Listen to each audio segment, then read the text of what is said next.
রমজান পরবর্তী 8টি করণীয়র কথা আজকে আপনাদের সামনে আলোচনা করব। একটু মনোযোগ দিয়ে শুনবেন, আমলের নিয়তে শুনবেন। কি বললাম বলেন? শুধু শুনলেই হবে না, একটু একটু মানারও দরকার আছে না নাই?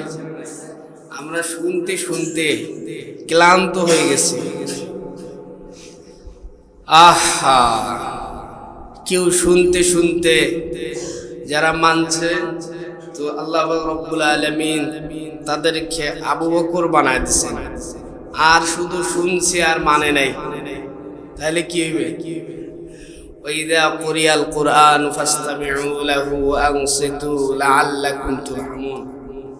আল্লাহ রাব্বুল আলামিনের নবী বিশ্ব নবী রহমাতাল লিল আলামিন যখন প্রথম জামানায় কোরআনের তালিম, কোরআন তেলাওয়াত করা শুরু করতেন, তখন চতুর্মুখী কাফেররা আল্লাহর নবীর ঘর ঘিরিয়ে ঘরের চতুর্দিকে দাঁড়িয়ে দাঁড়িয়ে কোরআন শুনতেন। কেন? তারা কোরআনের মর্মবাণী, কোরআনের অর্থ বুঝতেন। এই জন্য কোরআন তারা শুনে মজা পাইতেন, এই জন্য শুনতেন। কিন্তু এই শোনার পরে যে আমল করা লাগবে, এই আমলটা তারা করে নাই। এক পর্যায়ে তারা বলতেছিলেন হাযা কালামিল বাশার, এটা মানুষের রচিত কোনো কিতাব নয়, এটা তাদের মুখ দিয়ে বলা, তারাই বলছে, কিন্তু মানে নাই। তারা হয়ে গেছে আবু জেহেল, আবু লাহাব, উতবা, শাইবা, ওয়ালিদ ইবনে মুগীরা, বড় বড় কাফেররা পর্যায়ক্রমে তারা কোরআন শুনতেন, তারা মানতেন না। কিন্তু একদল মানুষ, তৎকালীন জামানায় একদল মানুষ ছিলেন যারা কোরআন অল্প অল্প শুনতেন, অল্প অল্প মানতেন, অল্প অল্প শুনতেন, অল্প অল্প মানতেন। হাদিসের বাক্য কহ কহ শব্দ বলা হয়েছে, মানে অল্প অল্প কোরআন শুনতেন সাহাবায়ে কেরাম আজমাইনগণ। তো যতটুকু শুনতেন ততটুকু মানতেন। ক্বালু সামি'না ওয়া আতা'না, শুনছেন তো মানছেন। তো আল্লাহ পাক রব্বুল আলামিন আইয়ামে জাহিলিয়াতের যুগের একদম নিম্ন থেকে নিম্ন, নিকৃষ্ট থেকে নিকৃষ্টতম মানুষগুলোকে সোনালী যুগের মানুষ বানায় দিয়েছেন। সুবহানাল্লাহ, মানে ভালো মানুষ হয়েছে। তাদের ব্যাপারে আল্লাহ পাক রব্বুল আলামিন কোরআনুল কারীমের সূরাতুত তাওবার আরেক আয়াতের মধ্যে আল্লাহ পাক রব্বুল আলামিন বলেন রাদিয়াল্লাহু আনহুম ওয়া রাদু আন ওয়া আ'আদ্দা লাহুম জান্নাত তাজরি তাহতাহাল আনহার খালিদিনা ফিহা আবাদা যালিকাল ফাওজুল আযীম। রব্বুল আলামিন বলেন সাহাবায়ে কেরাম এমন আমল করছে কোরআন শোনার পর, তাদের উপর আমি খুশি হয়ে গেছি, তাদেরকে পুরস্কৃত করেছি জান্নাতুল ফিরদাউস দ্বারা। আর যারা মানে নাই তারা তো নষ্ট হয়ে গেছে। সেজন্য এই আলোচনা, এতক্ষণ থেকে আলোচনার মূল কথা, আমরা যাহা শুনবো মানার চেষ্টা করব ইনশাআল্লাহ। শুধু শুনলাম মানলাম না। হুজুরা তো এভাবে বলেই, জুমার আগে তো এরকম আলোচনা চলেই, সেজন্য মানার চেষ্টা করব। রমজান পরবর্তীতে শাওয়াল মাসের প্রথম জুমায় আমাদেরকে 8টি আমলের কথা, 8টি কাজের কথা আমি আলোচনা করব। নাম্বার 1, আল্লাহর নবী আল্লাহ পাক রব্বুল আলামিন বলেন বনি ইসরাইল জামানার একদল মানুষ ছিলেন, তাদের মধ্যে একজন মহিলা ছিলেন।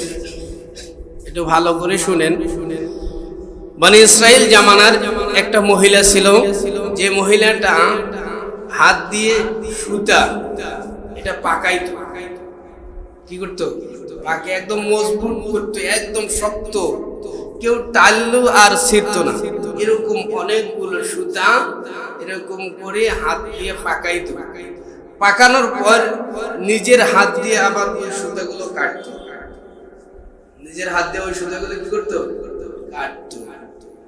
এই কথা থেকে আল্লাহ পাক রব্বুল আলামিন আমাদেরকে শিক্ষা দিয়েছেন যে এ মুমিন বান্দা বান্দিরা, তোমরা রমজান মাসে অনেক আমল করছো, অনেক বিভিন্ন প্রকার আমলের মধ্যে আমরা লিপ্ত ছিলাম। কিন্তু যদি এখন আর আমল না করি তাহলে কিন্তু ওই বনি ইসরাইল জামানার ওই মহিলার মতো দশা হবে। নিজের হাত দিয়ে সুতাগুলো পাকাইত, নিজের হাত দিয়ে শক্তিশালী করত সুতাটা, আবার নিজের হাত দিয়ে কাটত। ওই সুতার কোনো যেমন মূল্য নাই, যারা রমজান পরবর্তীতে নিজের আমলগুলোকে আবার নষ্ট করে দেয়। রমজানে যা আমল করতো আর আমল নাই, রমজান শেষ তো নামাজ শেষ, তারপর দান সদকা শেষ, মিথ্যা কথা বলা শুরু, সুদ খাওয়া আরম্ভ, মানে এরকম চলছে। তো ওই বনি ইসরাইল জামানার মহিলার যে দশা আমাদেরও সেই দশা। তার মানে রমজান পরবর্তীতে আমাদের আমলগুলোকে নষ্ট করা যাবে না, চলমান রাখতে হবে। যেরকম আমল করেছি, অল্প আমল হোক, এই আমলগুলোকে চলমান রাখতে হবে। দ্বিতীয় নম্বর কাজ হলো হেদায়েত পাওয়ার পর আমরা যেন পথভ্রষ্ট না হই। দ্বিতীয় নম্বর কাজ কি? হেদায়েত পাওয়ার পর আমরা যেন পথভ্রষ্ট না হই। আগের জামানার একজন বড় হক্কানি, বড় মুস্তাজাবুদ দাওয়াত একজন আলেম ছিলেন, যার নাম হলো বালাম বাউরা। কি নাম? সে যা দোয়া করতেন, দোয়া করতে দেরি, কবুল হইতে দেরি নয়। তো এক সময় তার কাছে অনেকগুলো মানুষ আসলেন, তাকে অফার করলেন, টাকা দিয়ে পয়সা দিয়ে অফার করলেন যে তুমি মুসা নবীর বিরুদ্ধে দোয়া করো। কেন দোয়া করবো? যে মুসা নবী আমাদের দেশের উপর দাঙ্গা হাঙ্গামা লাগাবে, এই জন্য তুমি দোয়া করো, সেজন্য ধ্বংস হয়ে যায়। বালাম বাউলা একদম পাহাড়ের উপরে চললেন। এই আয়াতের তাফসীর বলতেছি। বালাম বাউলা একদম পাহাড়ের উপরে চড়ে আল্লাহকে বলছে, আল্লাহ আমার গ্রামের মানুষগুলো মুসার বিরুদ্ধে আমাকে দোয়া করতে বলছে, কি করব? তা আল্লাহ পাক রব্বুল আলামিন গায়বী ইলহাম দ্বারা বুঝাইলেন, তুমি তার বিরুদ্ধে দোয়া করিও না, সে হলো জামানার নবী। তো ঠিক ওই পাহাড় থেকে নামে আসলেন। এখন জামানার মানুষগুলো বালাম বাউলার স্ত্রীর সাথে হট কালেকশন করছে যে তোমার স্বামীরে বুঝাও, সেজন্য মুসার বিরুদ্ধে দোয়া করে। তো স্ত্রীর কথা তো সবাই আর ফেলতে পারে না। এক সময় সে এখন মুসা নবীর বিরুদ্ধে দোয়া করছে। যখন দোয়া করছে তো দোয়া করতে দেরি, তার জিহ্বাটা জবান থেকে একদম নিচের দিকে যাইতে, কুত্তারা যেরকম জিহ্বা বাহির করে রাখে সেরকম বাহির হইতে দেরি হয় নাই। এই কথা থেকে কি বুঝাইতেছি? সে হেদায়েতের উপর ছিল, কিন্তু দুনিয়ার অফার পাওয়ার পরে সে পথভ্রষ্ট। সে কি হয়ে গেছে? পথভ্রষ্ট। আমরাও যেন দুনিয়ার মায়ায় পড়ে হেদায়েতের উপর ছিলাম, কিছু না কিছু। রমজান মাসে আমরা প্রায় মানুষ, নারী পুরুষ সকলে আমরা কিসের উপর ছিলাম? ইন্নাকা লা তাহদি মান আহাব্বাতা ওয়ালাকিন্নাল্লাহা ইয়াহদি মান ইয়াশা। ইন্নাকা লা তাহদি মান আহাব্বাতা ওয়ালাকিন্নাল্লাহা ইয়াহদি মান ইয়াশা ওয়া হুয়া আ'লামু বিল মুহতাদিন। রব্বুল আলামিন আমাদের সকলকে কিছু না কিছু হেদায়েতের উপর রাখছে। যে মিথ্যা বলতো মিথ্যা, তখন রমজান যখন চলে এসছে সে মিথ্যা আর বলে না। যে সুদ খাইতো সে রমজানকে কেন্দ্র করে সুদ খাওয়া বন্ধ করে দিয়েছে। তার মানে কিছু না কিছু হেদায়েতের উপর সে উঠছে। আমরা যেন বাউলাম বাউলার মতো হেদায়েতের পথ থেকে পথভ্রষ্ট না হই, সেজন্য অবিচল আমরণ চেষ্টা করা লাগবে। এটা হলো রমজানের পরবর্তীতে 2 নম্বর আমল, 2 নম্বর কাজ। 3 নম্বরে কাজ, রমজানের পরে আমরা 3 নম্বর যে কাজটি করব সেটি হলো শয়তান থেকে সতর্ক থাকব। কি থেকে? শয়তান কিন্তু শাওয়াল মাসের চাঁদ উঠে গেছে, শয়তান ফেসবুকে স্ট্যাটাস দিছে আমি কিন্তু আর বাধা নাই, আমি এখন কি ওপেনলি ঘোরাঘুরি করব। আর আল্লাহ পাক রব্বুল আলামিন বলেন, ইন্নাশ শাইতানা লিল ইনসানি আদুউম মুবিন। আল্লাহ বলেন শয়তান প্রকাশ্য দুশমন। কি দুশমন? প্রকাশ্য। তোমরা এই শয়তানকে শয়তান ভেবে সতর্ক থাকো। যদি সতর্ক আমরা না থাকি তাহলে যে কি না ক্ষতি হবে, আস্তে আস্তে আস্তে আস্তে গোমরা হয়ে যাব। সেজন্য শয়তান থেকে সর্বোত্তম সতর্ক থাকতে হবে। শয়তান যেন আমাদেরকে কখনো ধোকায় ফেলতে না পারে, শয়তানের জালে যেন আমরা কখনো না পড়ি। শয়তান থেকে সতর্ক থাকতে হবে। শয়তান থেকে আমাদেরকে বেমালুম কোরআনের দিকে আসতে হবে। শয়তান থেকে অনেক দূর চলে যেতে হবে। শয়তান যেন আমার আশেপাশে আসতে না পারে। শয়তান কখন আসে মানুষের কাছে? শয়তান যে আসবে আমি আপনি কিভাবে বুঝবো? বিশেষ করে শয়তান চিনের একটা মানে সর্বশ্রেষ্ঠ সময়, সেটি হলো ফজরের সময়। কোন সময়? ফজরের সময়।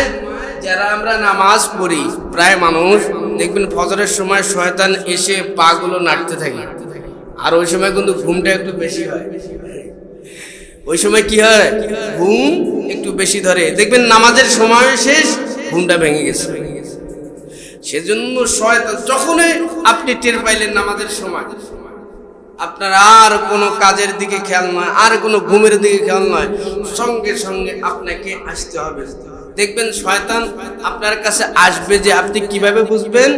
দেখবেন আপনার বন্ধুরা গল্প গুজব করতেছে, দুই একটা দুই চারটা মাঝে মাঝে খারাপ কথা বলতেছে। আপনি মনে করবেন এখানে কিন্তু শয়তান হাজির হয়ে গেছে, এখানে আর আমার থাকা যাবে না। ওখান থেকে আপনি চলে আসবেন, দূরে চলে আসবেন। তাহলে আপনি শয়তান থেকে সতর্ক থাকতে হবে। দেখবেন বাড়ির মধ্যে আপনি আর আপনার স্ত্রী এক রুমে আছেন, দেখবেন অযথা আপনি কথা বলতেছেন, কোনো কারণ নেই, কি নেই, অযথা আপনি পেশাল পাঠতেছেন, কথা বলতেছেন। বুঝবেন আপনার ঘাড়ের উপরে কিন্তু শয়তান কি হয়েছে? সোয়ার হয়ে গেছে। এগুলো পরীক্ষিত কথা বলতেছে।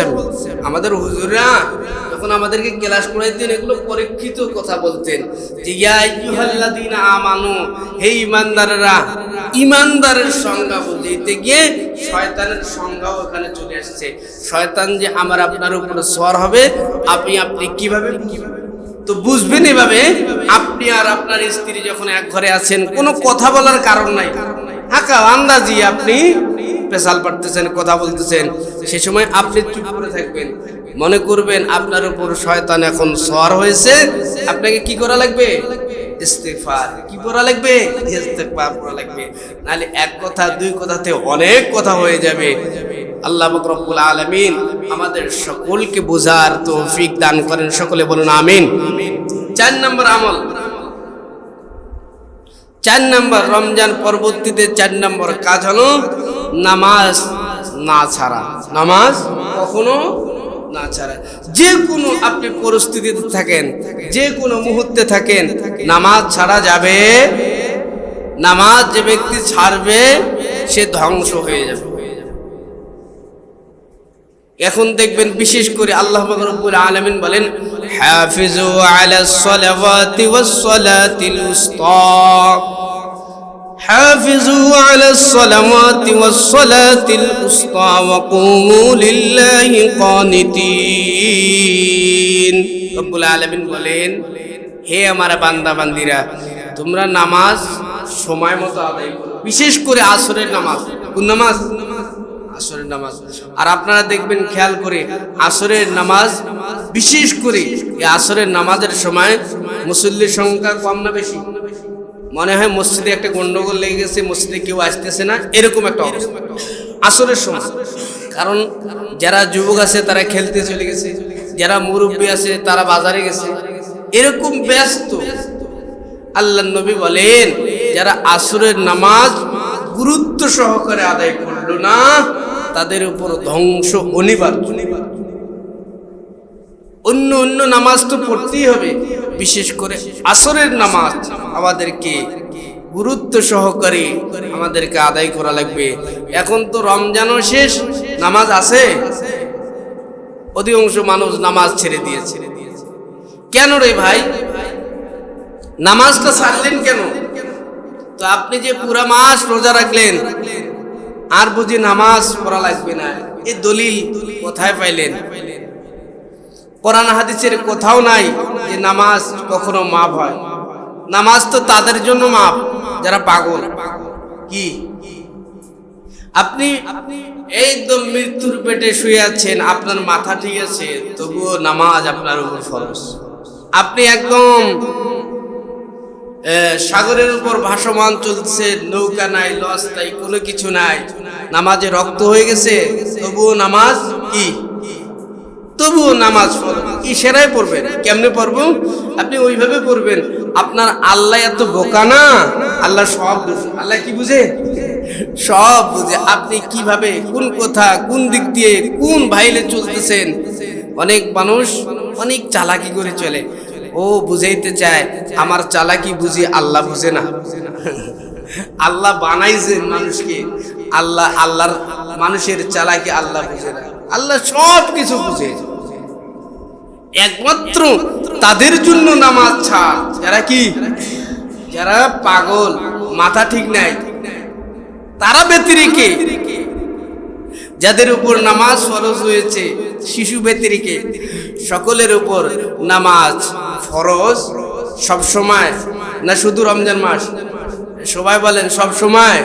হ্যাঁ, সব সময় নামাজ পড়তে হবে। বিশেষ করে আসরের নামাজ মহা গুরুত্ব সহকারে আসরের নামাজ আদায় করা লাগবে। কারণ আল্লাহ পাক রব্বুল আলামিনের নবী বলেন, যে ব্যক্তি আসরের নামাজ গুরুত্ব সহকারে পড়লো না, তার উপর ধ্বংস অনিবার্য। এগুলো শুধু শোনার জন্য ওয়াজ নয়, এগুলো শুধু শুনলেন আর চলে গেলেন, জীবনের কোনো পরিবর্তন করলেন না, তাহলে কিন্তু ধ্বংস অনিবার্য। আমরা অনেক মানুষ এখানে, এমন কতগুলো মানুষ আছে যে মানুষগুলো 50 বছর থেকে ওয়াজ বুঝে শুনে। কি বললাম বলেন তো? 50 বছর থেকে ওয়াজ কি করে মানে না, তার কোনো পরিবর্তন হবে না। অনেক মানুষ আছে 40 বছর থেকে ওয়াজ শুনে এবং বুঝে মানে না, তার কোনো পরিবর্তন হবে। পক্ষান্তরে রাসূলের জামানায় অনেক সাহাবী, অনেক মানুষ 3 দিন ওয়াজ শুনছে। কয়দিন? 3 দিন ওয়াজ শুনছে, তারপর রাসূল মারা গেছে, ইন্তেকাল করছে। তো ওই মানুষগুলো সাহাবী হয়ে গেছে। অনেক মানুষ তো 1 বছর আগে ঈমান গ্রহণ করছে, শুধু 1 বছর। তাদের জন্য আল্লাহ পাক রব্বুল আলামিন কোরআনের আয়াত নাযিল করেছেন যে এই মানুষগুলো শুনছে যতটুকু ততটুকুই মানছে। আর আমরা শুনতে আছি, মানার কোনো চেষ্টা নাই, চেষ্টাও করি না। এই নামাজের আলোচনা করতেছি, এই নামাজ অনেক সবাই আমরা জানি নামাজ পড়া লাগবে, লাগবে না? এমন কোনো মানুষ এখানে খুঁজে পাওয়া যাবে না যে ভাই নামাজ পড়া কি? তো সে বলবে নামাজ পড়া তো ফরজ, তো আপনি পড়েন না কেন? সে তার আর কোনো জবাব নাই। তার কি নেই? কোনো জবাব নাই। সে অসুস্থ নয়, তার কোনো সমস্যাও নাই, তার মাথাও ঠিক আছে, কিন্তু নামাজ পড়েন না কেন আপনি? কোনো কি নেই, জবাব নাই, চুপচাপ। দুনিয়াতে যদি আপনি জবাব দিতে না পারেন, তাহলে কাল কিয়ামতের ময়দানে যখন রব্বুল আলামিন আপনার আমলনামাটা বাম হাতে চলে আসবে, তখন কি করবেন? সেজন্য আল্লাহ পাক রব্বুল আলামিন কাল কিয়ামতের ময়দানে মানুষদের হাতে মানুষদের আমলনামা তুলে দিবে আর বলতে থাকবে, ইকরা কিতাবাক اقرأ كتابك كفى بنفسك اليوم عليك حسيبا من اهتدى فإنما يهتدي لنفسه ومن ضل فإنما يدل عليها ولا تزر وازرة وزر أخرى رب العالمين মানুষের আমলনামা হাতে তুলে দেবে যে পড়ো তুমি কি কি করছো দুনিয়ার মধ্যে। তখন যদি আমি নামাজ না পড়ি, তখন যদি আমার আমলনামায় গুনার বোঝা ভারী হয়ে যায়, তখন কি হবে? ভাই মরণ কিন্তু অতি নিকটে। কে কখন মারা যাব কোনো বিশ্বাস? ওই দেখেন নাই, ওই কালকে না পরশুদিন বাস ডুবে মারা গেল মানুষ, কালকে না পরশুদিন, দেখছেন কি কাহিনী, একটা কি একটা অবস্থা। ও মানুষগুলো জানতো না এই কিছুক্ষণ পরে মারা যাবে। সেজন্য এগুলো দেখতে হয় মাঝে মধ্যে, গাটা শিহরে উঠে। এগুলো দেখবেন আর চিন্তা করবেন, ওই বাসে যদি আমি থাকতাম, ওই জায়গায় যদি আমি থাকতাম। আমাদের অনেক প্ল্যান ও অনেক চাহিদা, এগুলো বাদ দেন, নামাজটা একটু ধরেন। রমজান চলে গিয়েছে, আমাদের নামাজের চাহিদাও শেষ, আমাদের আমল আখলাক তো নাই বললে চলে। সেজন্য আমি করজোড় অনুরোধ করব, যারা আমরা যুবক আছি, যারা বৃদ্ধ আছি, মা বোনেরা বাড়িতে আছে, সকলেই যেন নামাজি হয়ে যায়। যাদের নামাজ ঠিক তাদের সব ঠিক, যাদের নামাজ ঠিক তাদের কি সব ঠিক। সেই জন্য কাবা শরীফের ইমাম শেখ আব্দুর রহমান আস-সুদাইস অনেকদিন আগে একটা ভাষণ দিয়েছিলেন, লম্বা আলোচনা করছেন, লম্বা বক্তৃতা দিয়েছেন। ওই ভাষণ অনেকগুলোর মধ্যে একটা ভাষণ ছিল যে পৃথিবীর সমস্ত মানুষ চায় যেন এ দেশে কোরআন দিয়ে এ দেশটা চলে, এই পৃথিবীটা কোরআন দিয়ে চলে। এটা পৃথিবীর মুসলমানরা চায় না? এই জন্য অনেক জেহাদ, অনেক কিছু, অনেক মাস্টার প্ল্যান করে মুসলমানরা নেতারা একসাথে বসে এই কাজ করা লাগবে, ওই কাজ করা লাগবে। তিনি বলেছেন, তিনি একটা মত দিয়েছেন, পৃথিবীর মানুষরা যদি যেভাবে শুক্রবারের জুমার নামাজে মুসল্লি হয়, সেভাবে যেদিন ফজরের নামাজে মুসল্লিরা অংশগ্রহণ করবে, সেদিন থেকে এই আল্লাহর জমিনে ইসলামের আইন এমনিতে চালু হয়ে যাবে। বলুন সুবহানাল্লাহ। নামাজের বিকল্প কোনো ইবাদত নাই, নামাজের বিকল্প কি নাই, কোনো ইবাদত নাই। অনেক মানুষ রোজা ছিলেন, নামাজও পড়ছেন, এখন শাওয়াল মাসের চাঁদ উঠছে, ওর রোজাও শেষ, নামাজও শেষ। আল্লাহর সাথে একটা তামাশা করছে, আল্লাহর সাথে একটা শয়তানি করছে। কি জন্য? রোজা তো একদিনের ফরজ, এক মাসের ফরজ, আর নামাজ আর পর্দা তো সারা জিন্দেগির ফরজ। এই জন্য নামাজের উপর গুরুত্ব দিবে, নামাজ যেন কোনো কারণে কোনো সময় নামাজটা মিস না হয়ে যায়। এই জন্য অনেক সময় ধরে আপনি নামাজ পড়লে কি হবে, নামাজটা কিভাবে পড়তে হয়, নামাজ পড়লে কি কি লাভ, এগুলো দেখবেন, এগুলো পড়বেন। ওই জায়গায় বই আছে, আমি একটা বই পড়ছি আজকে, ওই যে আপনাদের মসজিদের লাইব্রেরিতে একটা বই পড়ছি, নামাজের বিষয়ে লম্বা আলোচনা করছেন আল্লামা তুকি ওসমানী সাহেব দামাত বারকাতুহু, অনেক লম্বা আলোচনা।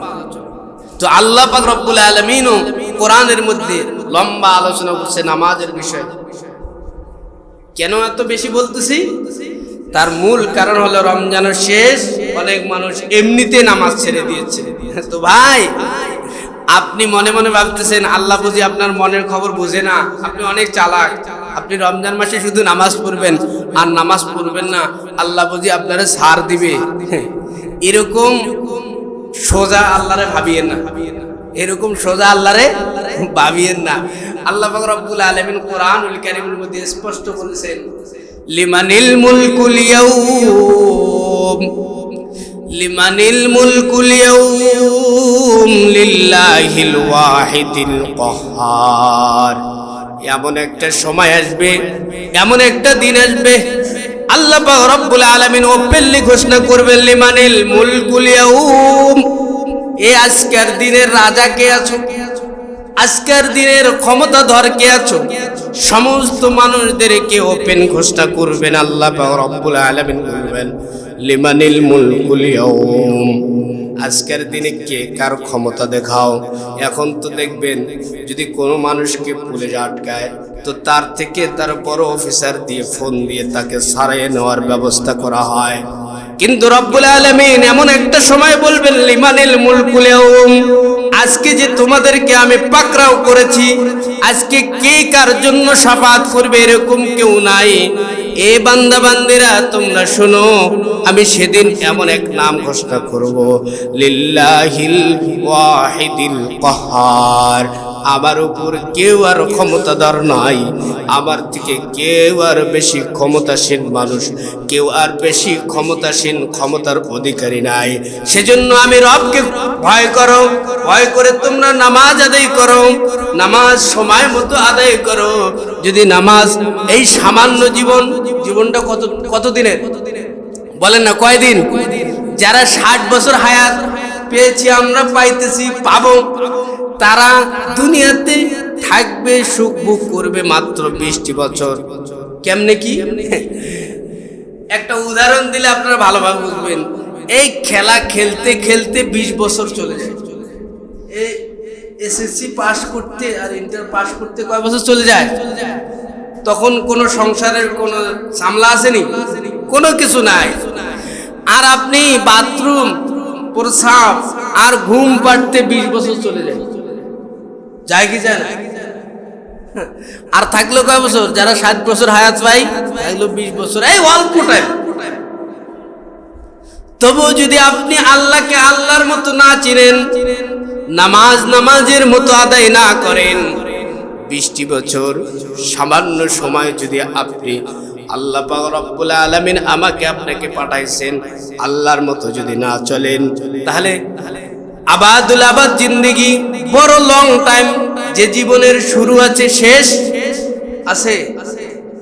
আমার দাদা, তার দাদা কত আগে যে মারা গেছে, আজ পর্যন্ত কবরের কোনো চিহ্ন নাই, দেখাও নাই। কবরটা যে চিহ্ন দিয়ে রাখবেন, এই পারমিশনও এই মিস্ত্রিপাড়া কবরস্থানে গেছি গত শুক্রবার নামাজ পড়ে। কোথায় গেছি? ওইখানে একটা লম্বা লাইন লেগে দিছে, এই কবরস্থানে কোনো বিল্ডিং কবর রাখা যাবে? আপনি যে রাখবেন, এটা আমার দাদার কবর। বলছে কবরস্থানের জায়গা সংকুলন না হওয়ার কারণে এরকম করা যাবে। হ্যাঁ, হাদিসের মধ্যে এরকম আছে যে তোমরা কবর এরকম মোজাইক করিও না, ছোট্ট একটা দিতে পারো চিহ্ন রাখার জন্য। কিন্তু এমন একটা দুনিয়ার জন্য আপনি নামাজ ছেড়ে দিচ্ছেন, আপনি পর্দা ছেড়ে দিচ্ছেন, হালাল হারামের কোনো বালাই নেই। কেন? অনেক কথা বললাম, মূল কথা রমজানে যেরকম আমরা নামাজ পড়েছিলাম, রমজানের পরবর্তীতে যতদিন আমরা বাঁচবো, ততদিন রব্বুল আলামিনের ওই ফরজ বিধান নামাজ আদায় করা লাগবে। রব্বুল আলামিন আমাদের সকলকে তৌফিক দান করে, সকলে বলেন আমিন। 5 নাম্বার করণীয় আমল হলো কোরআন পড়া লাগবে। পড়া লাগবে, সামান্য পড়েন, প্রতিনিয়ত পড়েন। কারণ এই আলোচনা ঈদের দিনও করেছিলাম, আজকে একটু আপনাদেরকে জানায় দেয়।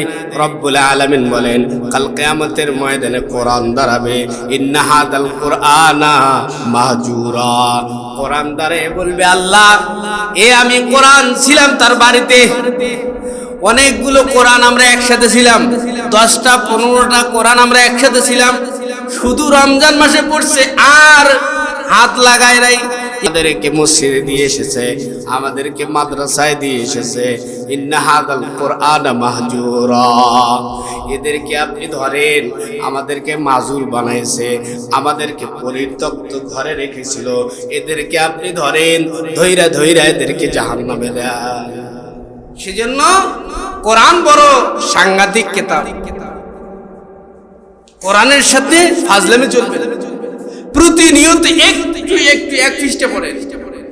অনেক মানুষ বলে আমি তো পড়তে জানি না, কায়দা পড়েন, কায়দাটা শিখেন, তারপর আমপারা শিখেন, তারপর কোরআন পড়েন। যেই সূরাটা পারেন সেই সূরাটা দেখে পড়েন।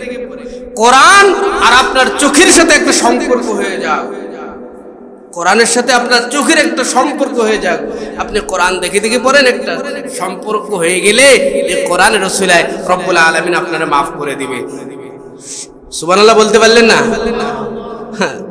কোথায় কি বলা লাগবে এখনো জানেন না। 6 নম্বর আমল, বেশি জিকির করবেন সকাল সন্ধ্যা।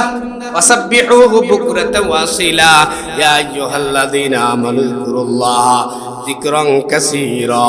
আল্লাহ পাক রব্বুল আলামিন বলেন, যারা ঈমানদার তারা সকাল সন্ধ্যা জিকির করে।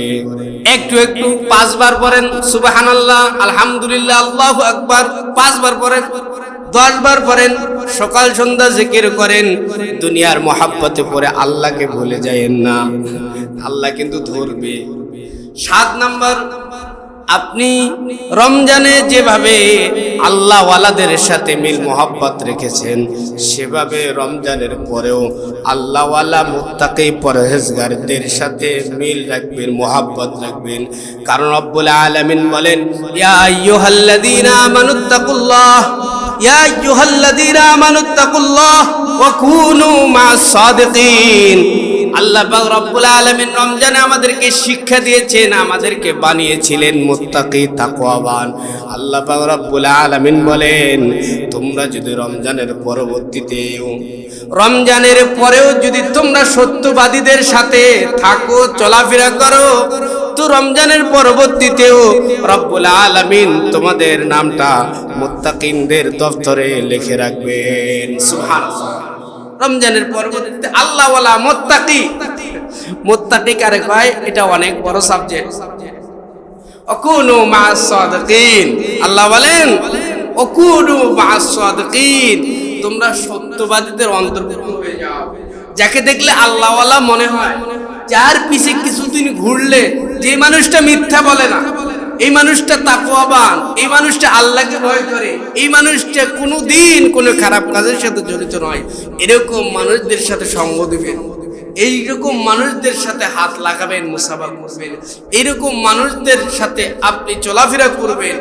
ওই মানুষগুলো যাহা যাহা আমল করে আপনিও সেই সমস্ত আমল করবেন, তাহলে আপনি হয়ে যাবেন মুত্তাকি। আর আল্লাহ পাক রব্বুল আলামিন বলেন, মুত্তাকিদের জন্যই শুধু জান্নাত। সুবহানাল্লাহ। 8 নম্বর আমল, আল্লাহর নবী বলেন, মান সামা রমাদান সুম্মা আতবাহু সিত্তাম মিন শাওয়াল কানা কাসিয়ামিদ দাহার। রমজানের পরবর্তীতে একটি মাস, সেই মাসটির নাম হলো শাওয়াল মাস। এই মাসে যদি কোনো মানুষ 6টি রোজা রাখে, রমজান মাসে 30টি রোজা, কয়টি? আরে রমজানে কয়টি রোজা রাখছি আমরা? এবার কয়টি? আরে 30টি রাখি নাই, আলহামদুলিল্লাহ বলেন না কেন? 30টি রোজা রেখেছি। 10 গুণন 30 কত হইল? 300। 10 গুণন 30 কত হইল? 300 হয়ে গেল। 30টি রোজা রাখছি, তো রব্বুল আলামিন 300 দিন রোজা রাখার সওয়াব এমনিতে দিয়েছে। বলুন সুবহানাল্লাহ। আর কোন মানুষ, আর কোন বান্দা বান্দি শাওয়াল মাসে যদি 6টি রোজা রাখে, তাহলে 6 গুণন 10 কত হইল? 60। কত হইল? 60। তাহলে বছরে 100 কয়দিন? 300 কয়দিন? 60 দিন। কোন মানুষ যদি শাওয়াল মাসে 6টি রোজা রাখতে পারে, শুধুমাত্র কেবলমাত্র রব্বুল আলামিনকে খুশি করার জন্য, তো রব্বুল আলামিন পূর্ণ একটি বছর রোজা রাখলে যে সওয়াব, সেই সওয়াব আমলনামায় দিয়ে দিবে। আল্লাহ